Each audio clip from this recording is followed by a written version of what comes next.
Troisième partie. Jeu de glace. Chapitre 12.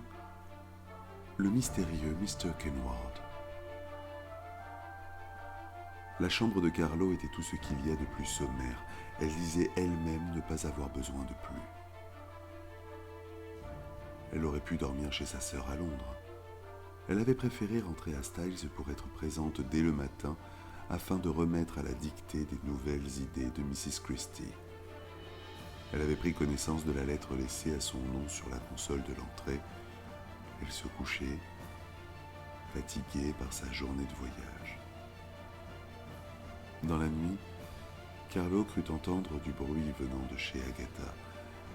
Elle se vit se lever, se rendre jusqu'à la chambre, toquer à la porte et devant le manque de réponse, prise par une angoisse qui partait de la voûte plantaire jusqu'aux cheveux, elle se vit entrer.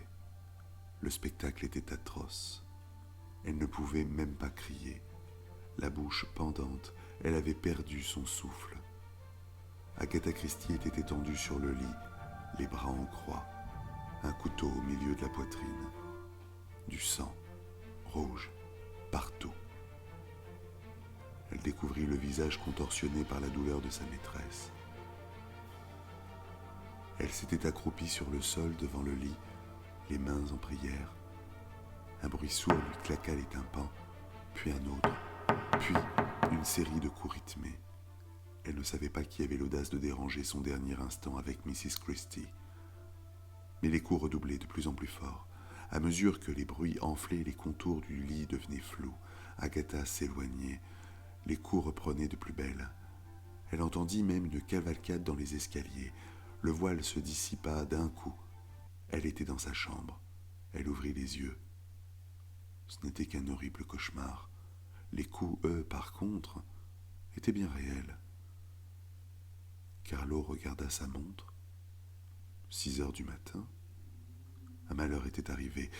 Il est pourtant de notoriété publique en Grande-Bretagne qu'on ne réveille personne avant la première tasse de thé. Elle mit sa robe de nuit pour descendre dans le hall d'entrée. Du haut de l'escalier, elle apercevait la porte. Elle reconnut de suite l'accoutrement des policiers. La lettre lui revenait en mémoire.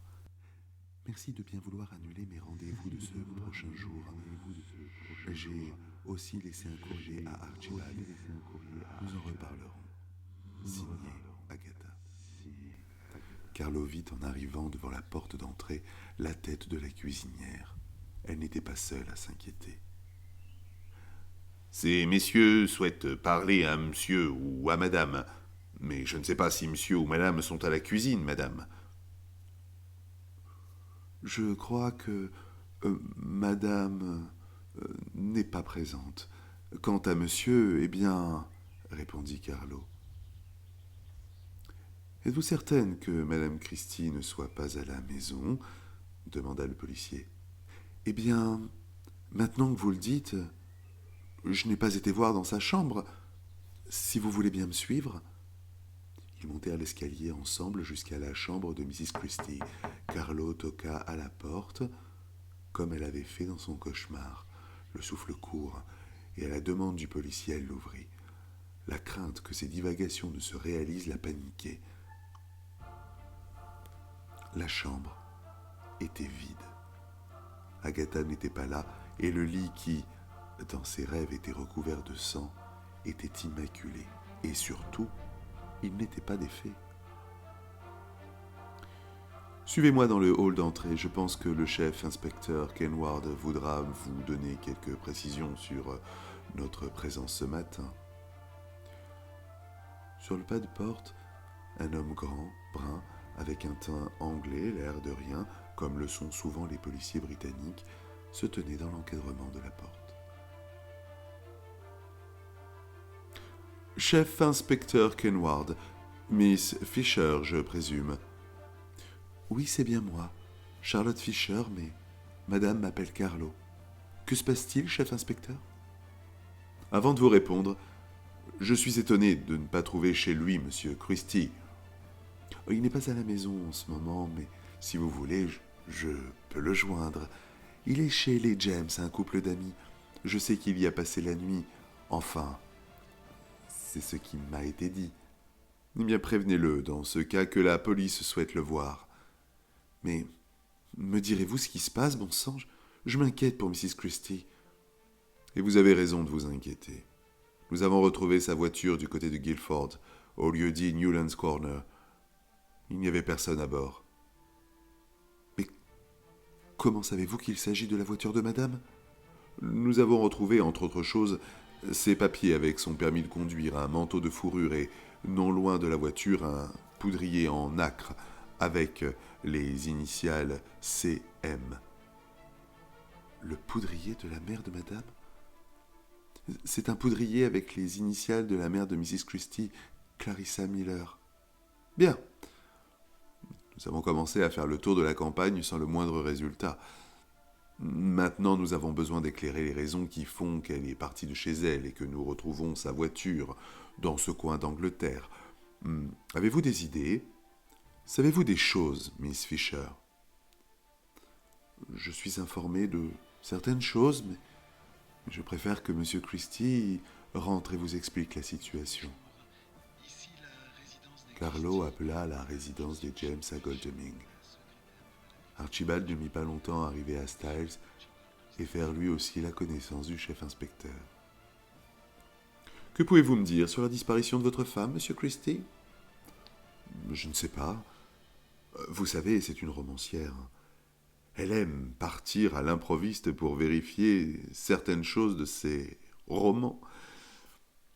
Je me suis fait à l'idée de la voir sortir en étant déguisée, mais ce qui m'inquiète le plus, c'est qu'en ce moment, elle n'est pas en forme. Voyez-vous, il y a un peu plus de 8 mois, elle a perdu sa mère. Ça a été un grand choc pour elle. Je la trouvais très triste, très amère. Ouais, ça ne me rassure pas de savoir ça, Monsieur Christie. Figurez-vous que la voiture de votre femme a été retrouvée à proximité de Silent Pool, un étang perdu dans une petite forêt. Alors que le chef-inspecteur relatait les faits et la découverte de la voiture d'Agatha, des pas timides résonnèrent dans l'escalier. « Papa, qu'est-ce qui se passe? C'est qui ces gens ?» Du haut de l'escalier, la petite tête brune de Rosalinde pointa le bout de son nez. Archibald alla vers elle et la prit dans ses bras. « Ce n'est rien, ma chérie. Ces gentils messieurs sont venus nous dire qu'on a retrouvé la voiture de maman pas très loin. »« Mais... et maman, elle est où ?» Carlo eut beaucoup de peine à retenir ses larmes. Cette enfant, sans sa mère, même s'il n'y avait entre elles qu'une incompréhension toute victorienne, cela lui retournait le cœur. Elle remercia intérieurement Archibald de la réponse qu'il apporta. « Elle est partie quelques jours à Ashfield pour continuer ce que vous avez commencé l'été dernier. »« Ah, d'accord. C'est vrai qu'il y a beaucoup de travail encore. Bon, je vais à la cuisine pour mon petit déjeuner. » Et comme si de rien n'était, Rosalinde ne poserait plus de questions sur ce qui était arrivé à sa mère.